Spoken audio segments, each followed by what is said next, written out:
بسم اللہ الرحمن الرحیم۔ رسول اللہ صلی اللہ علیہ وآلہ وسلم نے ایک شخص کو اپنا ایک خط دے کر بھیجا اور اسے یہ حکم دیا کہ اسے حاکم بحرین کے پاس لے جائے۔ بحرین کے حاکم نے وہ خط کسریٰ شاہ ایران کے پاس بھیج دیا۔ جس وقت اس نے وہ خط پڑھا تو چاک کر ڈالا۔ راوی کہتے ہیں اور میرا خیال ہے کہ ابن مسیب نے اس کے بعد مجھ سے کہا کہ اس واقعہ کو سن کر رسول اللہ صلی اللہ علیہ وآلہ وسلم نے اہل ایران کے لیے بددعا کی کہ وہ بھی چاک شدہ خط کی طرح ٹکڑے ٹکڑے ہو جائیں۔ اللہ نے جلد اپنے سچے رسول صلی اللہ علیہ وآلہ وسلم کی دعا کا اثر ظاہر کر دیا۔ صحیح بخاری حدیث نمبر 64۔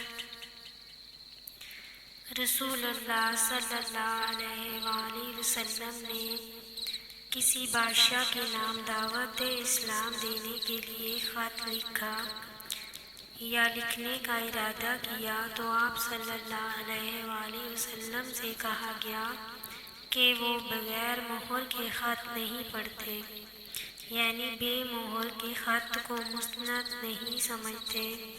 تب آپ صلی اللہ علیہ وآلہ وسلم نے چاندی کی انگوٹھی بنوائی جس میں محمد رسول اللہ کندہ تھا۔ گویا میں آج بھی آپ صلی اللہ علیہ وآلہ وسلم کے ہاتھ میں اس کی سفیدی دیکھ رہا ہوں۔ شعبہ راوی حدیث کہتے ہیں کہ میں نے قتادہ سے پوچھا کہ یہ کس نے کہا کہ اس پر محمد رسول اللہ کندہ تھا؟ انہوں نے جواب دیا، انس رضی اللہ عنہ نے۔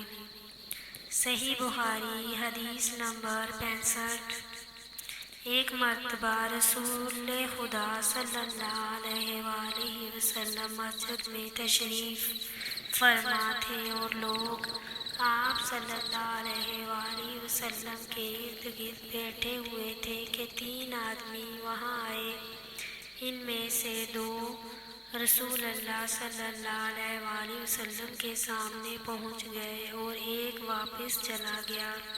راوی کہتے ہیں کہ پھر وہ دونوں رسول اللہ صلی اللہ علیہ وآلہ وسلم کے سامنے کھڑے ہو گئے۔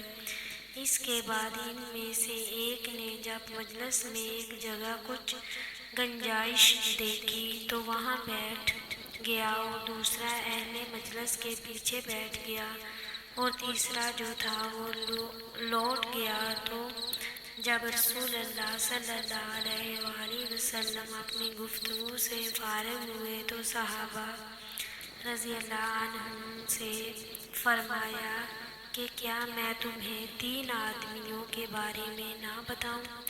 تو سنو، ان میں سے ایک نے اللہ سے پناہ چاہی، اللہ نے اسے پناہ دی، اور دوسرے کو شرم آئی تو اللہ بھی اس سے شرمایا کہ اسے بھی بخش دیا، اور تیسرے شخص نے منہ موڑا تو اللہ نے بھی اس سے منہ موڑ لیا۔ صحیح بخاری حدیث نمبر 66۔